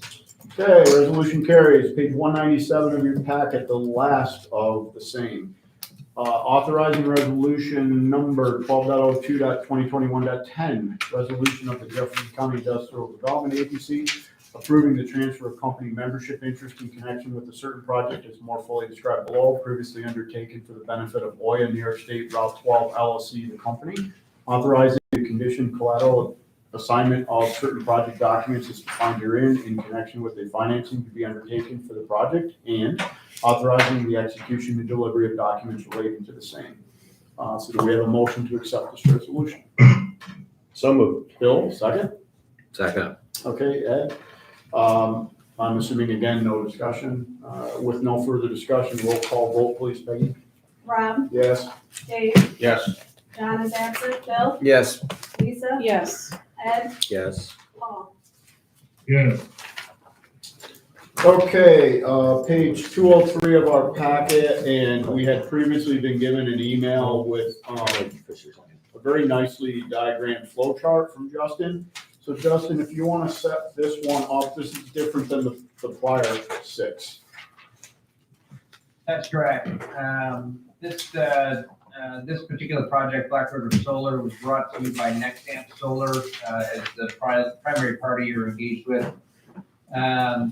This one closed previously, and they are looking by the end of this year, I think December 22nd, to undertake a internal restructuring, bring by equity investor, generate capital, which we've worked with in a couple other areas, a well-known concern, and then an internal restructuring to undertake financing and allocation of tax credit equity. Big picture, if you see that chart or if you've reviewed the chart, Nexamp is actually a wholly owned concern of Mitsubishi Corporation acting through some subsidiaries. Their wholly owned development arm, Nexamp, brought the project to you and was involved as a management arm of the company, if you will. Generate Capital is coming in with equity, and they're using a Japanese based bank for collateral financing to be undertaken at the end of the month. The Nexamps the Nexteras that we dealt with in the 4 prior approvals. This one involves an approval for the adjustment of ownership interests and the consent to the collateral assignment of the project documents. The latter being the same standard notice and execution of assignment agreements if that were to ever occur in the event of a disruption of the project financing documents. So that's a quick summary. This is the third of the 3 concerns that are bringing the total of 7 projects to you today. This one's, I think, 3.88 megawatts. I think this gets you to almost 34 being assigned. So that's the big picture. We may or may not have some folks on from the company. Let me know if the board wants to pose any to participants if they're on board. Okay. Yeah, I recognize Dallas's name. She's with Nexamp. I don't recognize anyone else. So if there are questions for the applicant, we can do that after we read the resolution and get it into discussion, if that's okay. So page 203 of our packet, authorizing resolution number 12.02.2021.11.